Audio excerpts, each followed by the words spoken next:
conditions remaining bullish in this bull market with a bull market rank of 25.32. That's this indicator right here, sitting towards the upper end of this 1-year trend momentum zone. You can see we've had this big run up. We're sitting here. It corresponds to this time frame on the chart, and our shorter term indicators looking at the momentum. We're back in this bullish zone, working on a breakout here on S&P 500. Also seeing the breadth indicator sitting solidly bullish, and the sentiment indicator towards the upper end of that range. Not seeing any fear quite yet. Continuing to see a little bit of complacency in the upside of this trend. So still sitting bullish, other than we are at the top end of this bull market. Currently over the long term as well. We're seeing the buy-sell ratio continuing to be strong, but pulling back a little bit here, back to 2.73. It topped out here at 4.21. You can see that those are widening out. They're approaching levels now that they had been at in the past towards those extreme ranges, but we have green above red, which means bulls are still in control right here. If we take a look at the S&P 500, we're seeing that as well, where we've got a breakout point. Now we've got some support sitting right at that 566 range on SPY, and watching for a bounce here to see if we do continue to hold up this support range. If we can and get another push higher, that could extend this momentum a little bit further, and now into some seasonality where we get into the fall months and things continue to improve, particularly with the election. So we'll see if that pans out. Let's take a look at some of the other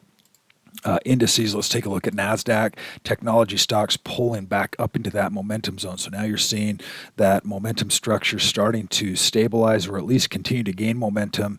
That 482 range, it's got a little bit of resistance still sitting right there as well.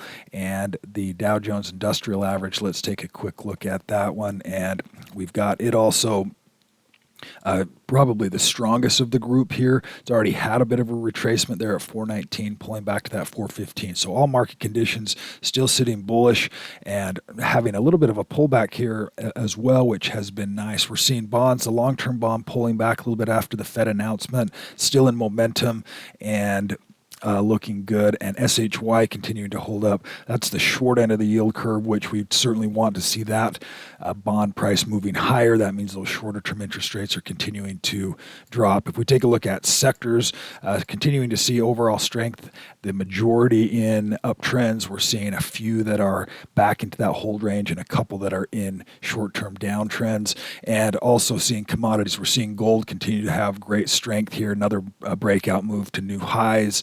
The extreme move now in terms of momentum, but can pull all the way back to this 232 range and still be in that momentum zone. Any kind of volatility here. So keep an eye on gold, and the gold stocks are also showing up in some of the new buy scans. We'll take a quick look there as well. Also silver in the momentum area and continuing to show strength. USO, which is the ETF for oil, back to that counter trend location and trying to fight through some of these levels. You can see now we're still in this downtrend, but pulling up to these levels. This is a pretty significant area at that 72.66 range.